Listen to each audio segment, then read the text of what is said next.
Hello student, आज हम करेंगे Richardson model for arm race. ये आपकी सेकंड यूनिट का टॉपिक है। ठीक है, आर्म रेस मोस्ट इम्पोर्टेंट। पहले हमें पता होना चाहिए कि आर्म रेस है क्या हमारे पास। आर्म रेस का मतलब क्या होता है कि जहाँ पे दो कंट्री एक दूसरे के साथ compete करती हैं। compete in the sense war material की सेंस में, उसकी इकोनॉमी के सेंस में कितना डेवलप्ड हो रहा है कोई कंट्री। ठीक है, जहाँ पे दो कंट्री एक दूसरे के साथ compete करती है वो क्या होता है, हमारे पास आर्म रेस होता है। अब रिचर्डसन ने क्या दिया है कि एक्सटी क्या लिया है हमारे पास, वॉर में जब दो कंट्री एक दूसरे के साथ भिड़ती हैं उसके ऊपर है हमारे पास मॉडल। ठीक है, क्या बोल रहा है कि X T be the expenditure on arms by the country A जो कंट्री है वो अपनी आर्मी के ऊपर कितना खर्च कर रही है, एक्सपेंड कर रही है मनी, वो क्या होगा हमारे पास X T. Y T be the expenditure on the arms by the country B. उसके बाद रेट ऑफ चेंज को डिफाइन कर रखा। रेट ऑफ चेंज हमने ले लिया D x upon D T by country A which is directly proportional to Y. Y क्या था हमारे पास बी कंट्री के लिए। अगर वाई का एक्सपेंडिचर इंक्रीज़ कर रहे हैं हम तो जो चेंज आएगा हमारे पास एक कंट्री के अंदर वो भी कैसा हो जाएगा, इंक्रीज़ हो जाएगा। सिमिलरली हम डी के लिए ले सकते हैं कि d y by d t जो आएगा वो किसके डायरेक्टली प्रोपोर्शनल होगा, ए के। अगर ए का एक्सपेंडिचर इंक्रीज़ करेंगे तो वाई का जो चेंज आएगा वो भी इंक्रीज़ हो जाएगा। सिमिलरली क्या बोल रहा है, it has in term of proportional to minus of x. Minus of x क्यों लिया, इनहिबिटिंग इफेक्ट के लिए। इनहिबिटिंग इफेक्ट का मतलब क्या है, वॉर के अंदर हमारे पास मे बी कोई पर्सन स्टेबल ना हो तो उसको वहाँ से हटाना पड़े, या फिर अनकॉन्शियस माइंड बोल सकते हैं, मे बी डेथ हो जाए किसी आर्म पर्सन की। ठीक है, तो वहाँ पे हम क्या लेंगे, D x upon D T negative of X के। Similarly D Y upon D T negative of Y के प्रोपोर्शनल हो जाए, negative of D Y upon D T negative of Y के प्रोपोर्शनल हो जाएगा। ठीक है, उसके बाद है हमारे पास, अब रिचर्डसन ने इसी के ऊपर हमारे पास मॉडल दिया है। उसने दो इक्वेशन दी हैं। अब क्या बोल रहे हैं कि इट में also contain a term independent of the expenditure. Expenditure पे जो डिपेंड नहीं करेगा वो सिंपली क्या होगा, म्यूचुअली सस्पिशियस मतलब अंडरस्टैंडिंग के ऊपर और म्यूचुअली गुडविल के ऊपर कि उसने कंसीडर किया है। रिचर्डसन ने दो इक्वेशन कंसीडर किए हैं कि d x upon D t a y minus m x plus r. Second लिया इसने d y by d t is equal to b of x minus n y plus s, जहाँ पे हमारे पास a b c a b m n जो है वो greater than zero हैं। आर एस जो है हमारे पास पॉजिटिव वैल्यू है इन केस ऑफ सस्पिशियस। ठीक है, अंडरस्टैंडिंग की टर्म में। और आर एस जो है गुडविल है, negative in case of mutual goodwill के केस में। ए पॉइंट ऑफ इक्विलिब्रियम क्या बोल रहा है यहाँ पे, तो इसने मेन यहाँ से शुरू होता है आपका मॉडल। ठीक है, कि इसने दो डिफरेंशियल इक्वेशन दिए हैं, उसके पहले के क्या चेंज किया हमारे पास उसको डिफाइन किया। उसके बाद बोल रहा है कि जो इक्विलिब्रियम एग्जिस्ट करेगा हमारे पास वो कहाँ पे एग्जिस्ट करेगा, एक्स नोट और वाई नोट पे। अगर इक्विलिब्रियम यहाँ पे एग्जिस्ट करेगा तो वो इन दोनों इक्वेशन को सेटिस्फाई करेगा। तो जहाँ पे हमारे पास वाई एक्स हैं वो चेंज हो जाएंगे वाई नोट और एक्स नोट के अंदर, तो इक्वेशन हमारी चेंज हो जाएंगी a y note minus m x naught plus r is equal to zero, और यहाँ से आ जाएगा b x note minus n y naught plus s is equal to zero. यहाँ से हमारे पास दो इक्वेशन आ गई हैं। ठीक है, तो हम इसको सिंपली लिख सकते हैं m x note minus of a y note minus of r, मतलब नेगेटिव की साइन टर्म में अगर डिफाइन करें, यहाँ से हमारे पास आ जाएगा b x note minus n y naught plus s is equal to zero. इन दोनों इक्वेशन को सोल्व करके हमने यहाँ से एक्स नोट वाई नोट और कांस्टेंट टर्म को सोल्व कर लिया। यहाँ से हमने एक्स नोट और वाई नोट की वैल्यू निकाली, जैसे लीनियर इक्वेशन को सोल्व करते हैं। अब क्या है हमारे पास, जो एक्स नोट और वाई नोट है वो क्या है, ग्रेटर देन ज़ीरो है for a b is less than m N.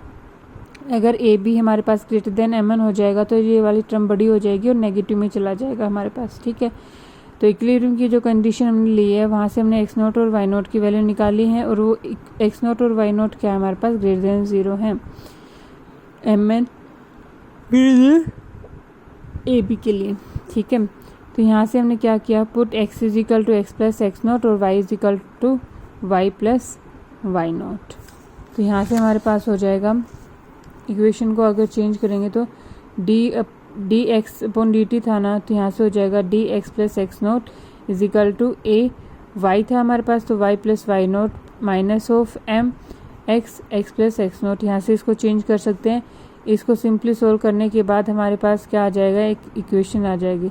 अब देखो यहाँ पे ए वाई माइनस एम एक्स ए वाई नोट माइनस एम, जो कांस्टेंट टर्म हमारे पास डी एक्स नोट जो आएगा डी टी, वो क्या हो जाएगा, ज़ीरो हो जाएगा।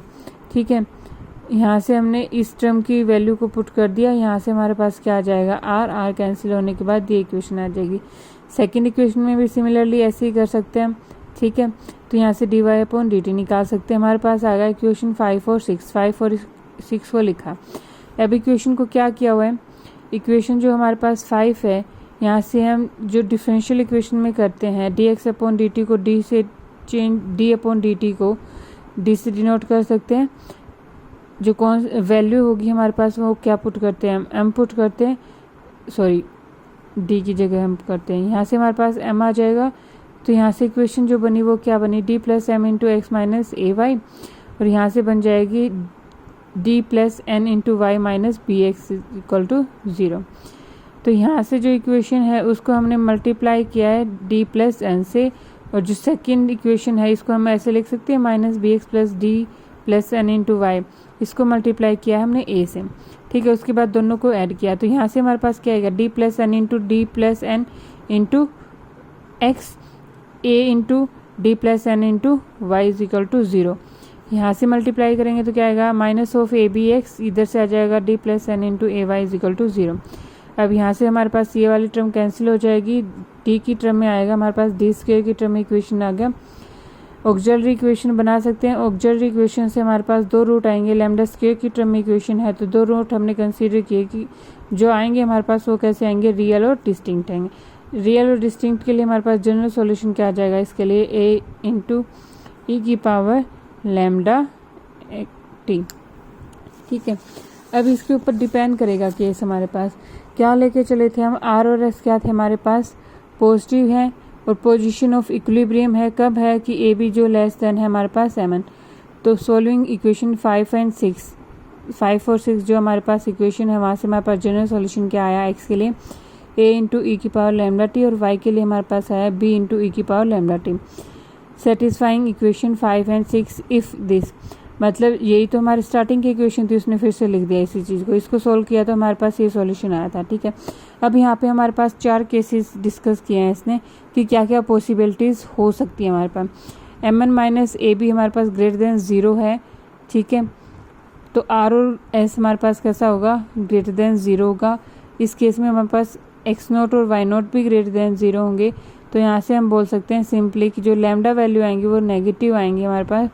सिर्फ केस लेके चल रहा है कि ये पॉसिबिलिटीज़ है हमारे पास। तो position as such there is a position of equilibrium and it is a stable condition.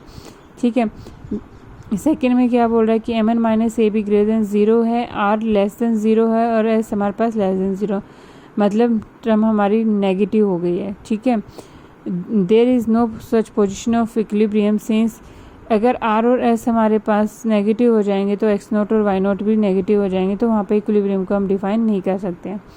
ठीक है, पॉजिटिव लेके चलें, लेस देन ज़ीरो आर और एस हमारे पास पॉजिटिव है, दिस गिव्स एक्स। अगर ये केस बनता है हमारे पास x naught less than zero y naught less than zero, in this case there will B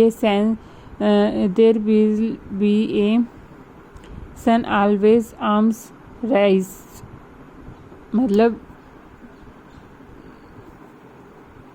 sun always arms rise, मतलब जो जीतने की कंडीशन होगी, मतलब जो टर्म हमारे पास जो बोल सकते हैं आप सिंपली, हमने बोला ना कि दो आर्मी एक दूसरे से compete करती हैं, तो एक आर्मी वहाँ पे हमारे पास जीत रही होगी, रन अवे आर्मी रेसेस।